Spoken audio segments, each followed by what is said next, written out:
everyone. Thank you for joining us today at Corporate College's Live with the Experts webinar series. Each session is really geared towards providing you relevant information, tools, and topics to support you and to set you up for success. Adjusting to this new norm seems to be a daily occurrence now, and everyone is shifting to this new reality of working remotely, learning remotely. And it's really created some challenges where here at Tri-C, we are committed to serving you during this time of rapid change by providing actionable resources to help you and your team succeed and thrive wherever your team is located, whether still at the work site or working remotely. This webinar series is one of Corporate College's newest resources to prepare the workforce to overcome challenges, but also achieve both personal and business goals. Our webinar series consists of 4 primary themes, with today's session focusing on working remotely. You'll find other sessions are focused on virtual leadership, navigating a transition, which we have a few of those sessions later on this week and this afternoon, and other sessions focused on personal health and well-being. And as many of you know, Corporate College has a wonderful team of both talented facilitators and subject matter experts. And today I'm pleased to introduce our presenter and facilitation specialist, Claudia Motu. Claudia began her career as a recruiter at the Omni International Hotel and has been employed at Cuyahoga Community College for almost 20 years. She's been in human resources and career services and now serves as the director of the Employer Outreach Career Center.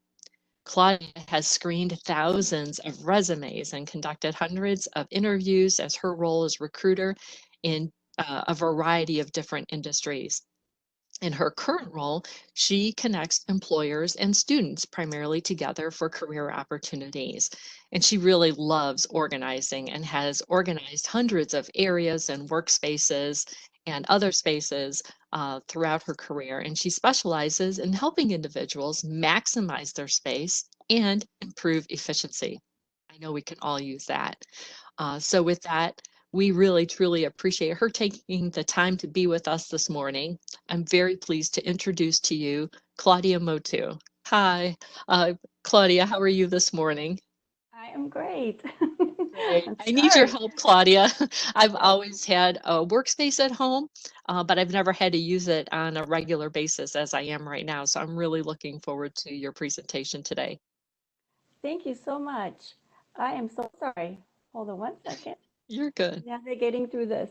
Okay, so thank you, Geraldine, and thank you for the warm welcome and introduction, and thank you for hosting the Corporate College East webinar series that is hopefully something of value to a lot of individuals out there. So welcome, everyone. It's great to be with you today. And considering the weather, it's a perfect day for a webinar, wouldn't you say? And it's a perfect day to start organizing. So in today's session, I'm going to cover a topic that many struggle with and that many individuals, I believe, definitely procrastinate on. So it's usually the last thing somebody wants to spend doing, right? The last thing they want to do is organize. However, my goal today is to help you obtain some really easy and realistic methods of organizing and hopefully something that will inspire you so that you can get started. So I have a question for you. Let's start with a question. What is one disadvantage of not being organized? If you can start putting your responses in the chat box, I'd appreciate that. Mhm. I know for me, Claudia, it takes me a while. I remember that I have something in a certain spot, but then I go and look for it, and it just takes me so long to find things sometimes. Absolutely. Okay, I see some Is- responses coming through. Yes. So I see other people are having some trouble with time Wow. Okay. Not finding getting anything things. done. Right, finding Um, things. and oh, I see a couple others saying something about around making sure that they have the right information, because sometimes things come in and or they have things and they don't have the most recent copy of something if they printed it out or whatever. Okay. Having to do rework, feeling cluttered. Right, Yes, right. all of those reasons are and more are disadvantages of not being organized. Um,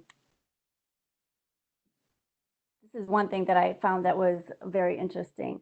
So, did you know the average American spends a total of 365 days over the course of their entire lifetime looking for lost or misplaced items? It's probably an item that you just, left wherever you could find when you walked in the door, probably an item that you didn't give a second thought to as to where it was being placed.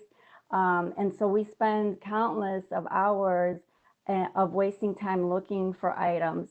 So this one disadvantage alone is is a good reason to get organized. Not to mention all the other reasons that everyone has already mentioned. Um, Growing up in my parents' household, there was no organization to speak of. So this is not something that, I've lived with my whole entire life. There were things constantly being misplaced. And on any given day, on most given days, someone in the household would say, have you seen my, dot, dot, dot? Do you know where blah, blah, blah is at? So just constantly looking for things and constantly trying to find something as you're in a hurry, as you're headed out the door. So that's one of the disadvantages of not being organized and of trying to get system in place. And I thought this was comical, I guess. This is me all the way. Organized people are just too lazy to look for things. And that's how I feel because I would rather spend my time instead of being in crisis mode, instead of spending countless hours of looking for things, I would rather spend my time doing something else. And then when I do need to retrieve something, when I do need to find something or locate it, I'm able to find it readily. So that's one of the key benefits of being organized. So another question, what is the difference? What do you believe is the difference between being neat and organized? Do you think there is a difference? Let's hear what let's hear what your thoughts are.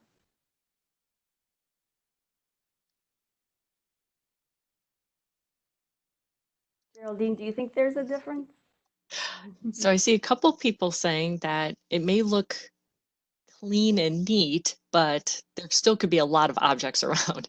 Um, Jeff is saying, uh, neat is an aesthetic, organized is a system. That is absolutely true. That is very true. That is it in a nutshell. Yeah, and Natalie says it neat looks and it feels good, looks Right. good, but organized is really about finding stuff and Right. getting to something right away. So I can have a room that looks neat. Meanwhile, I've stuffed everything in a closet, right? Right. Or I have all sorts of things in a very orderly fashion and neat, but they may not be organized. Let's see what else is coming through. Exactly. It's a matter Yes. of stacking something neatly, but you don't know where it is within that. Wow. Yeah, great audience members, great answers. Very Yes. perceptive. Don't open my closet. Exactly. Exactly. Especially when company's coming over, right? Right. And this Um, is the hardest thing for me too. And Kim mentions that, I consider myself clean, but my paperwork is not in order. And I have to admit, Claudia, I hate to say it, but I do have a couple stacks of papers next to me. I think that's okay. The goal is definitely not perfection at all, and it's not going to happen from day one. But I did want to make that distinction between neatness, cleanliness, and being organized. So neatness, as a few individuals have mentioned, it's a focus on tidying and arrangement. And that's not really what we want to talk about today. So I wanted to really make that distinction. And cleanliness, obviously, is for items to be clean. I must say I love organizing, but I hate cleaning, which you wouldn't think that, but some people really like one or the other or none at all. So I just wanted to make that distinction. And for me and many others, the goal is not to have neat piles of something. The goal is to have a system in place, a method in place, a logical way that you have set up to create order out of chaos. That's what I like to focus on in terms of organizing, is creating order out of chaos. Um, and so let's go on, and know some individuals have already mentioned this. So a few benefits of getting organized is reducing the time it takes to look for an item and being able to find an item. I love that feeling of just being able to go right to it, wherever it is in the household. I know where that's at. I don't have to, spend an excess amount of time. Reducing stress and frustration, because if you're running late for something and you're looking for something, we have so many things going on in our lives, right? Between work and hobbies and kids and appointments, it's just so stressful. You don't need another layer of stress. So to me, this is something that you can do to help minimize stress, at least in that area. There's things we can't control, obviously the weather, obviously major life things that are going on. I won't say the word again of what's happening right now, but so many things that are not under our control. However, you do have some control with the space that you create and with having a system in place. You can improve enjoyment of a space, the functionality of a space, and increase productivity. Specifically, if we're talking about, a work-related space. So I want to focus a little bit on the title of today's webinar. So it's called Easy Workspace Organizing. I really wanted to focus in and narrow it on that, and I chose those words very deliberately. So easy, principles and items that are easily accessible and a process that's not time consuming. I don't want you to have to color code things. I don't want you to have an elaborate system, this color for that, and then, just all sorts of complicated things. Again, my focus and the word is easy, and that's what the focus is today. And workspace, I chose that word also intentionally because whether you are working remotely right now and you have a space at home that you normally may not be working out of, or whether it's your physical office space, or whether it's just an area carved out in a room of your house, um, that you found, to be able to work in temporarily. I want to focus on whatever that workspace is. And then, as we already mentioned, organizing and improving the functionality and also the aesthetics of a space. So I hope that helps to, clarify the reason for the title and what the focus is going to be today. So let's move on here. All right. So hopefully by now, if you are working from home, or even in your office, you have a dedicated workspace, of course. But particular for the series and the session today, which falls under the category of working remotely, you've set up a dedicated workspace. So a dedicated workspace at home can be, as you see in the photo to the bottom left, it could be in the corner of a room. Maybe it's in your dining room. Maybe it's in your family room. Maybe it's another area of your home. So just, an area that you've carved out. It doesn't have to be functional, but I'm sorry, it doesn't have to be fancy, but it should be functional. I'd like to add that preferably it's not in a bedroom. Psychologically, when you have your office in your bedroom space, when you do work in your bedroom, it takes away from associating that room with relaxation, with, unwinding. It really kind of muddies the water just mentally. So hopefully you can have that workspace be somewhere else apart from your bedroom. I know a lot of people may not like to work in the basement per se, but if you have plenty of space there and good lighting, that could be a space where you can have your workspace. If you have a dedicated home office room, that's ideal, of course.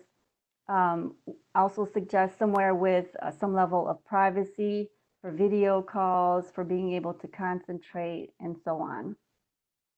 Um, can anyone just kind of chime in where they're working while they're working at home, if they've been able to carve out a space for themselves so far? I also want to mention that it can be a mobile workstation. So for example, in the photo that, oh, I'm sorry, this is so sensitive. Okay. If you've carved out a space, let's say in your kitchen, and you're using your kitchen table or something, as you see there to the bottom right, it could be a tray table, not, that's meant for a laptop, not the old style tray tables, but it could be a tray table where you set up your laptop, and then you can have a mobile um, carrying case for your files, and then on the weekends you can place that away. Second bedroom, okay. Upstairs, living room. Had to purchase a desk and chair. I know a lot of us have been looking for items to purchase, right? Office chair, so that our backs are not hurting. Um, Sometimes we have to adjust the height of the laptop that we're using. So I just purchased one of those um, stands to adjust my laptop. I wasn't at the right height. Another room, living room on a tray. Yeah, a lot of makeshift ways to get our work done right now, right? Dining Right. table. Yeah, and I think, Um, Claudia, that's one of the biggest challenges, as you're reading through these, I see most people, like Evelyn, she has a living room, but she's, using a tray, using an area, a temporary space. A lot of people have different temporary spaces. Erica, sometimes she's using the dining room, and um, Sensory is using the living room. So a lot of us are just have, didn't ever really have before as, specific dedicated space for an office for that particular function. So that makes it Absolutely. difficult. Hmm. Right. I'm using a spare bedroom that I had converted into an office some time ago. And it's so funny because probably about a year ago, I said to myself, you know what? I never use this office at home. I've used the Surface usually when I'm watching TV, doing something like mindless, just surfing or maybe purchasing something online. I hardly ever physically would come into this room, this home office. And at one point I thought, you know what, I'm going to convert it into a like a walk-in closet, basically. Thank goodness I didn't do that. Because when I got rid of the desktop that I had in here and utilized my Surface or my iPad, again, I wasn't physically sitting at home at a desk. But now I'm really glad that I do have this space to utilize. And yes, it was sudden for all of us in terms of having to work from home and create a space. So I'm going to start off with principles that I would like to share with you in terms of getting organized.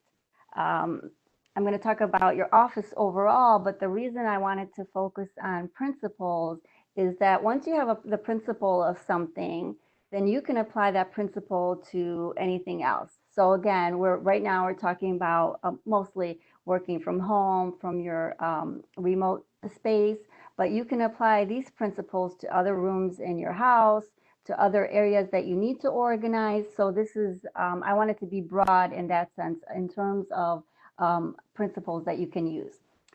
So let's get started. Principle number one, the most frequently used items should take up the space closest to you. So a typical desk that one uses, whether it's physically at work or your home office, except for maybe a tray table, but a typical office desk is about 3 feet 3 feet long. So that space is prime real estate. I know that a lot of individuals have things they want to keep that have sentimental value and things like that, but it truly is prime real estate. So you have to be very intentional about what you have on your desktop in particular. So you want to have things that you utilize on a daily basis. And the majority of your workspace should be functional items as opposed to decorative. What do I mean by decorative? Picture frames, knickknacks, things like that. And those other things may be important, but not everything has to be in plain sight, especially on your desktop. So let me show you what I mean. All right, so this is an example of a desktop surface, right? You may have your computer, your monitor, your keyboard, or your laptop, a phone of some kind. You may keep your cell phone on your desktop, and then just a few extras that of course, your beverage, morning beverage, whether that's water, whether it's tea, coffee, juice, something like that, and one or two maybe sentimental things, but that's it in terms of what should be on your desktop. You may also have a lighting source. I have a lamp here next to me, but not too much more besides that. That's what I would recommend, because you still need some workspace, clear workspace where you can work from. Any questions on that?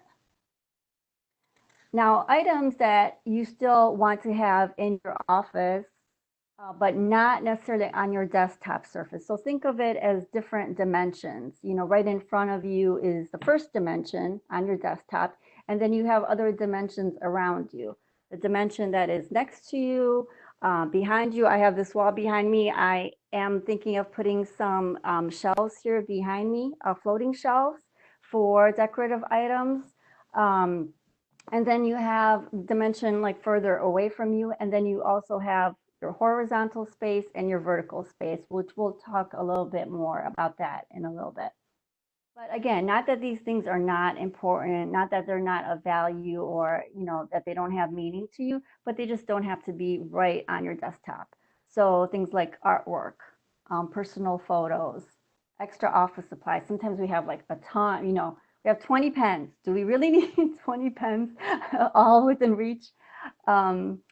Extra supplies of things, awards, things that, for example, if you're a golfer and you might have won some, accolades in regards to golf or some other sport. Those things you want to have near you just to, be able to enjoy them, but you don't need them on your desktop. Diploma and framed degrees and things like that, they could be behind you or next to you. Any questions about that? So you'll see the picture that I have here. The desktop is pretty clear of, a clutter or items, but there is this rolling cart, and these are easily found. I've seen these everywhere.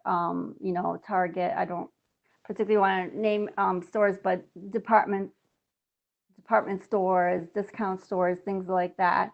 So these are easily found. Office supply stores. And then in this photo, you will see the shelves here right above the work desk. So that can be there for decorative items. Okay. All right.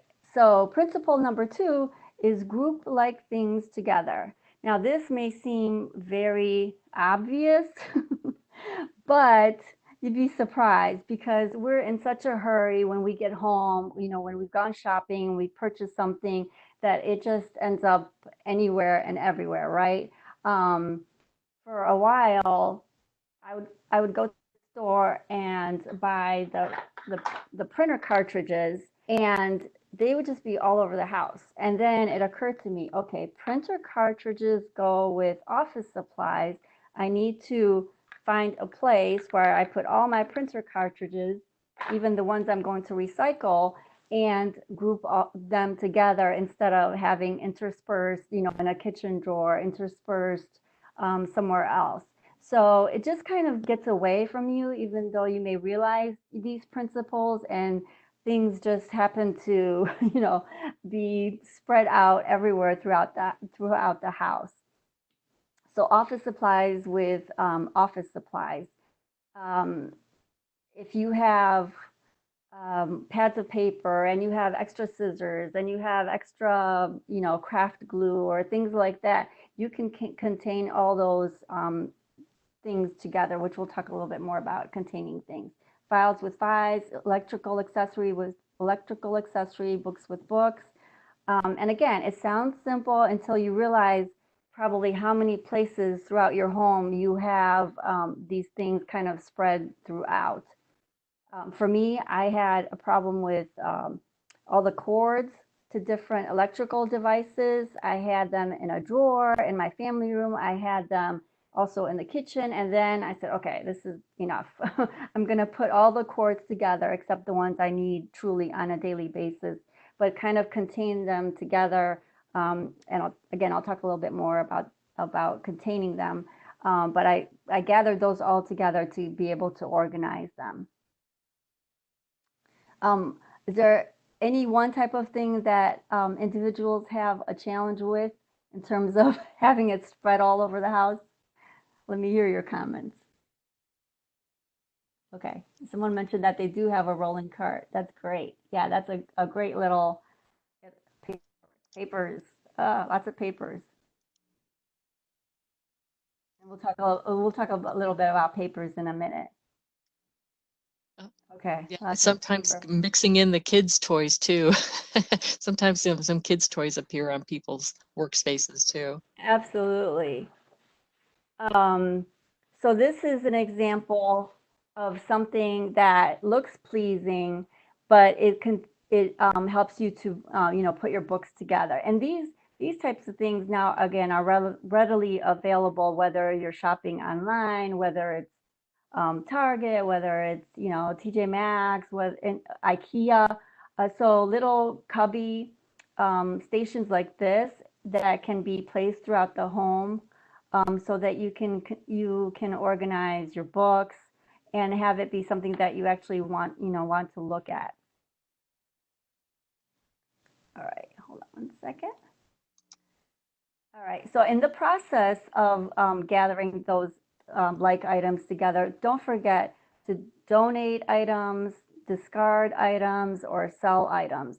And when you do gather them together for donating or discarding, you might want to put those boxes elsewhere in your garage or another place so that you know that those are definitely, out the door. They don't make their way back into your home. Um, so in particular, in regards to books and other items, you might want to donate things that you're not going to refer back to. I had books from high school, the classics like Catcher in the Rye and things like that. I mean, it's great. It's a classic, but I'm really not going to refer back to it or reread it. So I'm donating that. So I really am trying to keep things that I know I'm going to go back to and the other books, to just go ahead and donate and have others be able to utilize those items. Declutter gives rooms a room to breathe. You need empty spaces so that your mind, again, psychologically, your mind, there's something in every single nook and cranny in every single space. Your mind doesn't have a chance to kind of rest. You need kind of the breaks and empty spaces to give your mind like a pause in between seeing things and taking in information. Because right now I'm looking out. My office is my chair is towards the wall, but I'm facing outwards in my room. And as I'm looking at things throughout the room, my mind is processing, okay, this photograph is from when I was a child.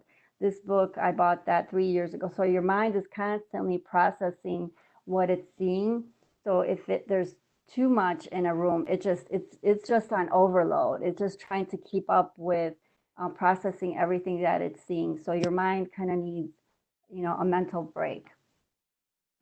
Okay, so still on principle number 2 and grouping like things together. Again, in regards to cords, I will show you actually. I don't know if you can see it. I did purchase these little cord labels. Hold on one second. And I have it on this cord. I don't know if you can see that. So this is, I labeled it for my Surface. There are just so many cords nowadays. If you have, your iPad, your cell phone, you have printer cords, and you might have extras of those. You can buy these little Velcro cord label thingies. They come in a pack for like $3.99, and you could find them at any office supply store or Best Buy or things like that, and you can label it. But just one way to minimize the aggravation with all the cords that a lot of us have. You might have a gaming system. There's just, I mean, at least 10 different kinds of cords that we have throughout the house. And for the cords that you don't use, you can place them in something like you see on the bottom left-hand side there. Okay. Claudia, you have a lot of people commenting that this seems to be a real challenge. I think it's not just their own cords, but like you said, getting it confused with other family members, different cords Oh, for different devices and everything. I love that organization. oh, thank you so much. Thank Yeah. you. I know I had to Lisa actually really loved it too. I had to label I had to label my iPhone cord and my fiance's cord because he would always take mine. And then Mhm. I'm like, where is my cord? So anyway, yeah. Um, oh, I'm sorry. Okay. Back to, I'm sorry, still on grouping like items together. So I know in the comments, it was about paper. Paper clutter is huge. Yeah, it seems to be like out of control. One of the easiest things out of control. I am so sorry. So definitely at home have a box similar to what you see there in the left-hand bottom side, a box like that for my office paperwork. And I don't get super, super details. Do not have layers upon layers and like sub files. Just simple utility bills, medical bills, statements. You basically have two types of papers that you're going to file at home, right? Statements and bills, and you can just keep it at that level, and you don't have to have anything typed up, just manila folders within the hanging folders. And you can find these boxes like that again, any office supply store, Target, Walmart, anything like that, and to just contain those papers. And then if you want something more mobile on the right-hand side, you will see that something that's, if you're, let's say you're in sales, or let's say, you visit businesses for different purposes and you need to have your certain files in your car. Let's say you go to meetings and the same meetings all the time. For example, I go to chamber meetings, and I would go to the chamber meeting, then take that folder back to my office, and then I would forget to grab the folder when I would go to the next chamber meeting, and I never had the notes from the previous chamber meeting. Well, it occurred to me that I really didn't need to take those notes into the office. I just need to have those in my car. So, for times when your meetings are outside of the office and you have regular meetings outside the office, you can have those files in your car, so that you have them ready to go for those types of meetings. And even at home, right now, if you need something, again, mobile, that you can just, put it away from the dining room, from the kitchen. You could have something like that for your files while you're working from home. Okay, principle number 3, and I think I'm falling a little bit behind. Principle number 3, contain things. So similar to grouping things together, you want to also contain them within something, within a particular vessel. That's what I call it, within a vessel. So notepads, printer cartridges, phone accessories, things that are not decorative. They're not, like beautiful to look at from a design standpoint. I like to contain those types of things and put them in something. So, and we'll talk about a little bit what some things are. But you just want to, contain them, corral them together within something. And you see some examples there. So it depends what your style is. If you like more of a natural look and you like baskets, baskets are amazing for containing things. And you can put these baskets within a bookshelf. You can put them next to a sofa. You can put them wherever throughout the house, and they look decorative. And then you could hide your things that are not so pleasing to look at within the baskets. But just you'll be amazed. Just buy a few baskets and contain things, and you'll be amazed at how much better your room will look, and you'll be able to find things as long as you don't make it like a junk basket. Every basket a junk basket. Try to have a system to things. You see here in the left-hand corner. In the left-hand corner, again, rolling carts, and actually two rolling carts there, just for containing file folders and some other things. Okay, principle number 4, storage solutions. Now, I love this principle. At work, I moved 3 times. We moved office location 3 times since I've been at Tri-C. And it was a breeze because I had most of my items, except for various file folders, most of them within these magazine holders, where I just grabbed the magazine holder, put it on a cart, and went to the new location.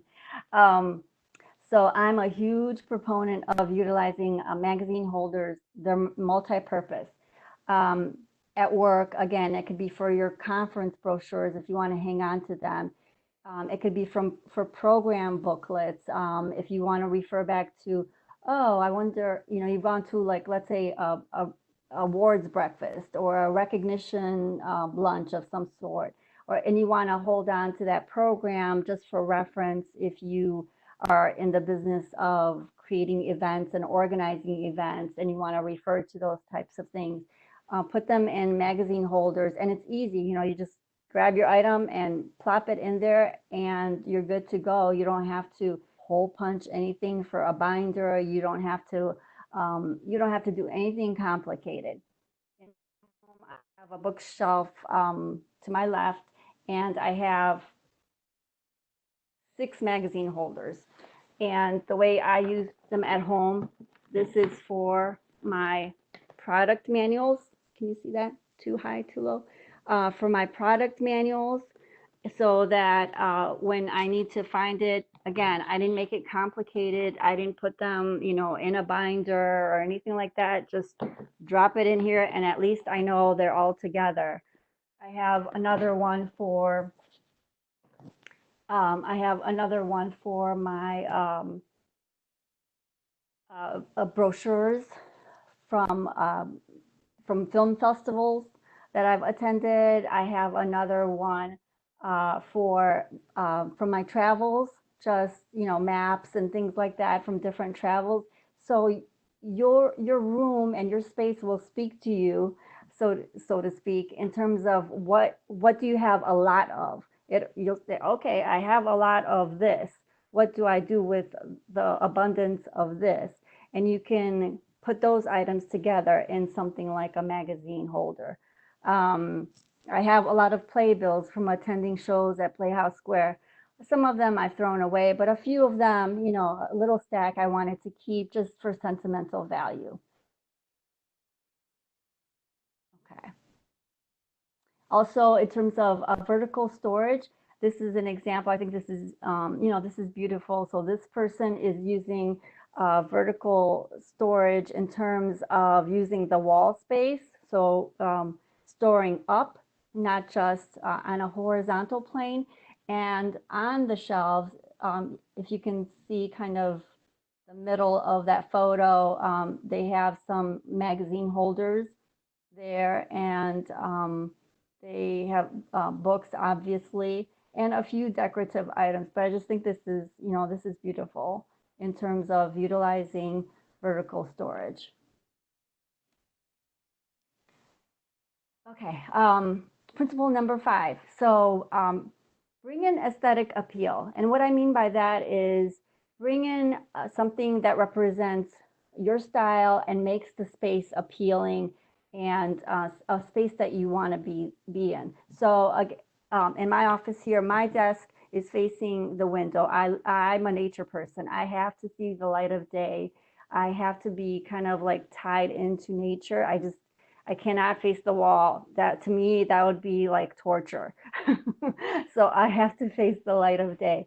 Um, Incorporate motivational quotes. Set up space again where there's light of day, and incorporate your preferred style. I have to speed it up a little bit.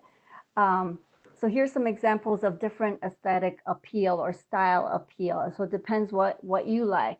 Do you like, for example, what's in the left-hand corner here, more of a minimalist, modern, Scandinavian-ish style? Or do you prefer what's on the right? That's a little bit more like a little bit more cottagey, maybe French-ish. I probably don't have my terms right, but incorporate and bring in your, what appeals to you in terms of style and what you like. And you'll find that you definitely want to work in that space more if it represents your style. I think they're beautiful. I want to redo my office right now. Okay.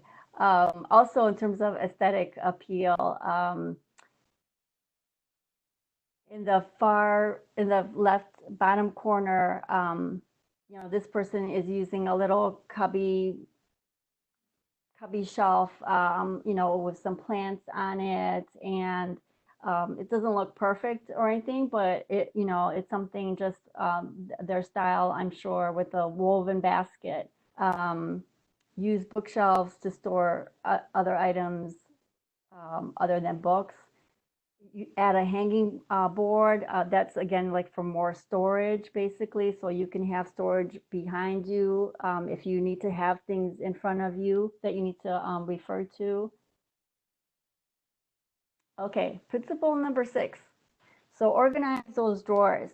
So just because something is not on your desktop doesn't mean that it's in a junk drawer, right? So within your drawer, you can organize your items within that drawer. These iPhone, boxes, these are perfect within a drawer. They're just like the perfect size. So I've put my cartridges in them. I have some some stamps in them. I have more in my drawer here, but you can use them to contain things, to keep things together and to keep your drawer space organized. So it doesn't have to be anything fancy. It doesn't have to be something you spent money on, but find like little containers that you can use so it doesn't become a whole junk drawer. You can use a cutlery tray if you want. Some people use ice cube trays to contain little things like staples. So keep little things in little things. I like to say that. So I'm sorry, not staples. Paper clips can be in ice cube trays or other like little things, push pins or things like that. And you could put one of those ice cube trays in your drawer. I think we're okay on time. I love that, Claudia. You're actually using things that are, very readily accessible, and you have even a little green aspect to it with reusing the iPhone boxes, and there's a lot of creative ways you can do things without having to go out necessarily and spend money. Yes, there are. I see a question here. Do you have any tips for redecorating on a budget for optimum organization? Definitely use things that you don't want to throw away that can be used to decorate and to organize. Use plants are very big right now in terms of incorporating greenery. If you have plants in one room of the house, add those in elsewhere. I think I could do I might have to do another webinar on decorating on a budget because that's a whole topic Right. unto itself. I think you're right. Okay, then principle number 7 is keep it going. So decluttering and organizing is ongoing. Um, one one thing that is a huge benefit is once you've developed your system. So let's say you know where, okay, my printer cartridges go here, my cords go here, my utility bills go here. So you know that where those things have a home, you know where they need to be placed.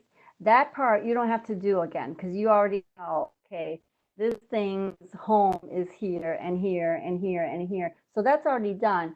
Then the challenge is just keeping up with it and making sure those things do go in that space. And another thing I like to kind of have the analogy of is when you walk into a store, when you walk into a store, it's organized by types of things, right?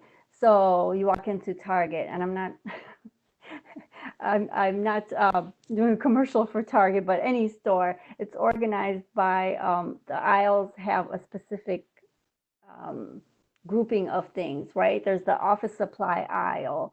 There's the, there's the baking aisle. There's the whatever aisle. So try to think of your home similar to that fashion where, again, similar things are grouped together. Shred documents with sensitive information. That's one thing that you definitely want to do. Some individuals prefer purchasing a shredding machine at home. I had one at one point, and then I just got frustrated because I'd have to do one sheet at a time. And it kept getting jammed up, and I said, forget it. So now what I do is I have a box, not in the office. I don't like boxes on the floor per se, but the box is in the garage. It could be in your basement, it could be in your garage, wherever. So as I'm discarding documents that have sensitive information, I take those items right to the garage. And in the city that I live in, we have shredding days 2 times a year. So the next one is coming up in June. I already have 3 boxes filled with items to take for shredding day. And basically, I think most cities have something like that now. You have to check the city's website to see when the days are scheduled. And I think some cities have it more frequently than twice a year, but the city I live in has it twice a year. So those items are not in the house. They're in the garage, ready to go out the door, and I basically drive up. They take the box and they shred the contents. So try to keep items from building up in your home and get them out, get them out of your way. Another principle is throw things out as you go. I think what has happened is because there's a store on every corner, and apart from during this period of time, with sheltering at home or we haven't shopped as much per se, it's just so easy to just buy things, and you buy them and you don't realize every time you come in to the home apartment, whatnot, you are bringing those items in, and that's something that you have to find a place for, and something that it's just so easy just to be a consumer and constantly purchase things it's not necessarily us, but it just can be overwhelming. Um, and for your workspace in particular, have an end of the day routine. So by the end of the day, here in my home office, I usually have 2 cups that have accumulated, probably a snack, uh, other things. Try to have an end of the day routine where you're discarding what needs to be discarded, put things away, what needs to be put away. I talked a little bit earlier about office supplies. The first day when I started working from home, I realized I just had so many office supplies at home. I had 3x5 cards. I had tons of pens. I had like wide ruled paper. I had file folders. Just they were all in different places in my home office. And referring back to the slide with the box that I showed you, I decided to put all those extra office supplies in there. Now I know exactly where they're at.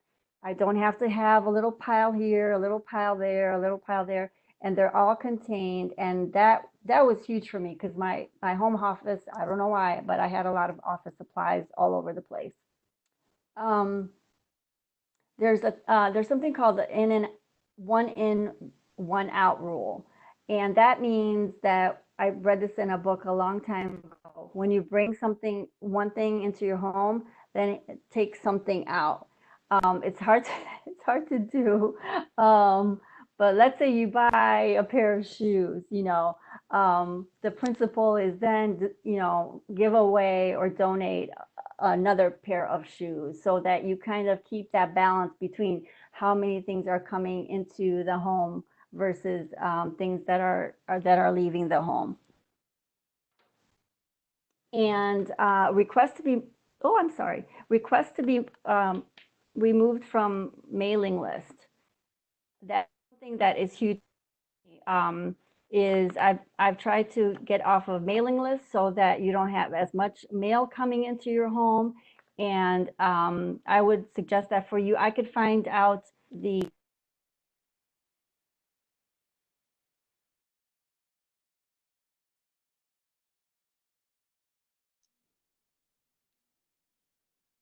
Okay, I think our audio and video froze for a moment. We're working on it. One moment, please.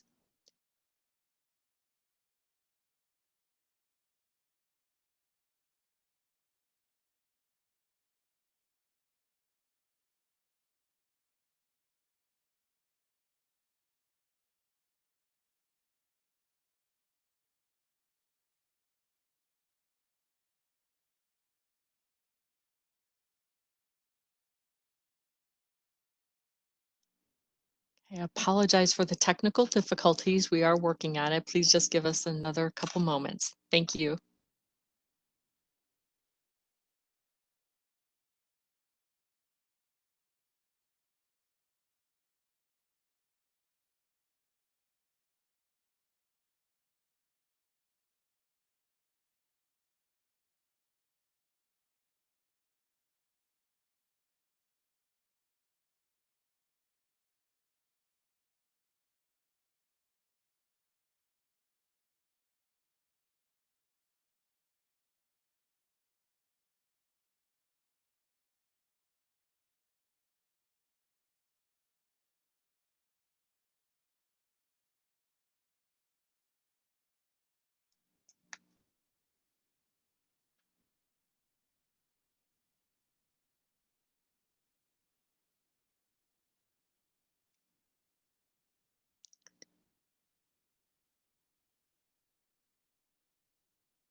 Hello, everyone. We're still working on the technical difficulty. Thank you for holding with us.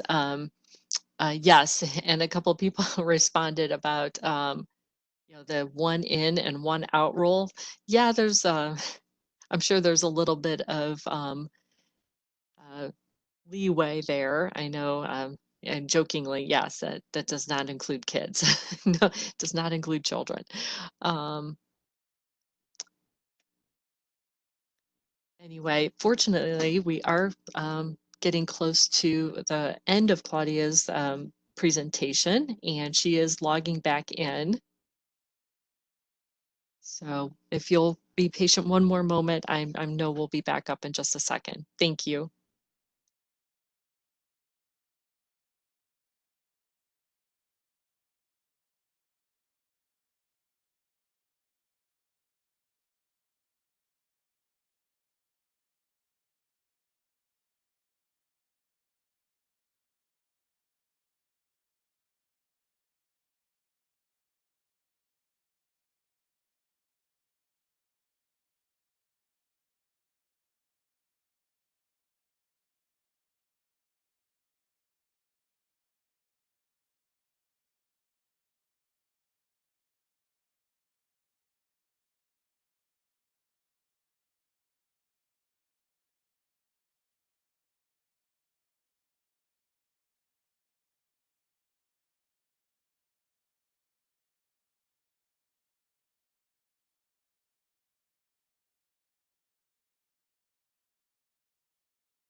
So while Claudia is rejoining us, a number of you have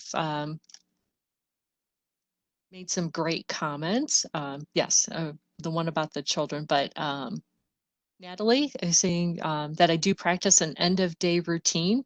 It makes the next day much better. I completely agree with you. And what's surprising is, I used to think I didn't have time for that. I've started doing that as well. Just even if you just take 5 minutes, kind of tidy things up, it is so much better the next day when you come back. Or if you have to come back to it, sometimes maybe you're postponing it, you're making dinner or having dinner with the family, and then you have a couple other things to do in the evening. It is so much better to come back to your workspace. You don't dread it as much.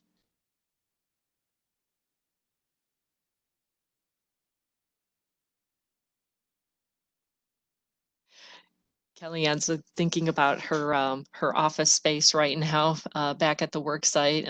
She thought of that. But I think all of us are probably going to go back to a little bit dustier, dustier workplace once we return back to the office.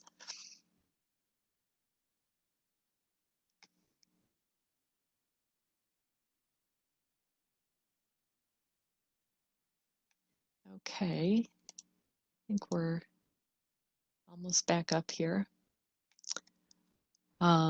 The one in and one out rule seems to be a bigger challenge for a lot of people. Yeah, it was hard when Claudia presented that, to wrap my mind around that as well. But it is good. Maybe the one in, one out rule doesn't have to be immediate. Maybe you can think about doing that, within, that particular week, or within a couple weeks, or within that month, to kind of look through and see things that you don't need and discard those.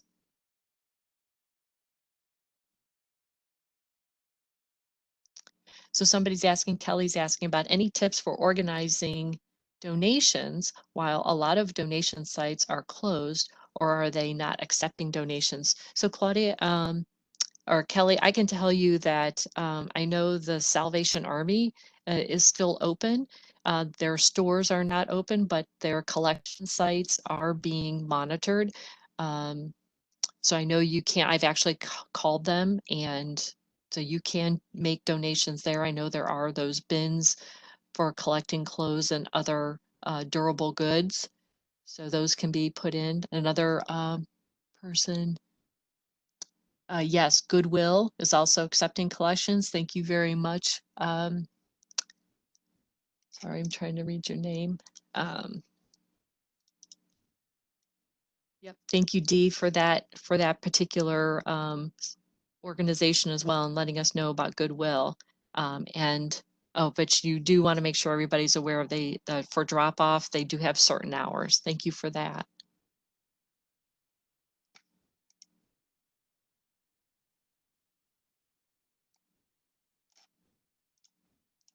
And Kelly Ann, you have another really, really great comment here. A former coworker used the one in, one out rule with their clothes. That's a great idea too.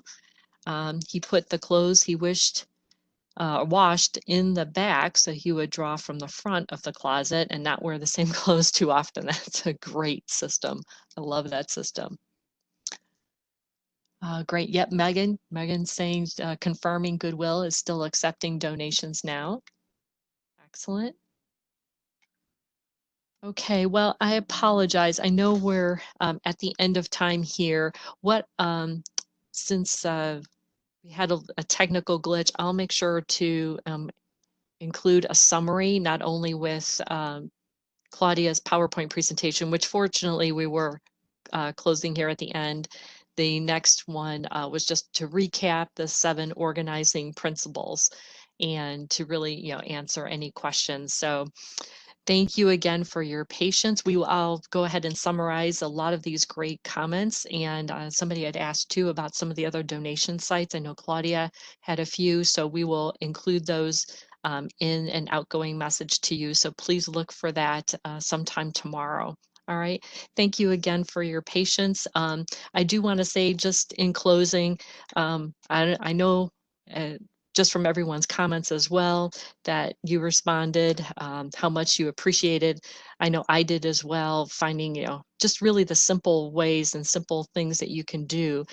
Because sometimes I know clutter can just really become something so easy to procrastinate on. So spending a little bit of time organizing really actually makes you happier, besides making you more productive. And Claudia, again, is the director in our Career Center. And just to tell you a little bit about the Career Center, its mission is to provide really high quality career development and services, but to not only to students and alumni, but also to the community. So if you're on this webinar and you are interested in maybe doing a career transition, maybe this point in time has opened up potentially other opportunities for you.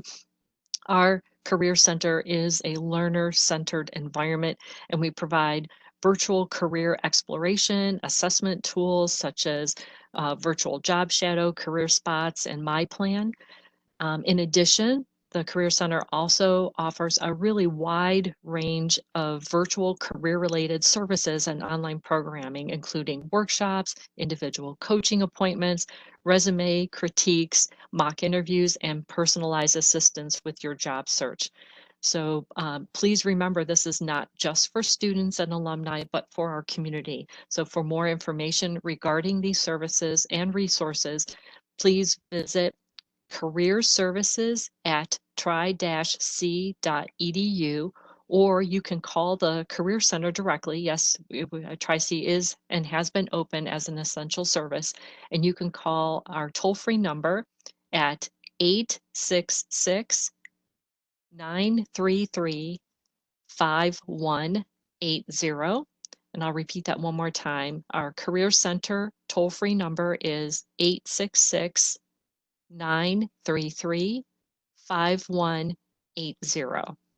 And that information will be included also in the message going out tomorrow. So also, don't forget, if you visit Corporate College, we're here to serve you as well with our virtual classroom programs. Please feel free to rewatch today's session and share it with your colleagues by visiting the Corporate College free webinar series page. And that'll be available within the next few days. And you can click on the free webinar series link to access this video and all of our previous sessions as well.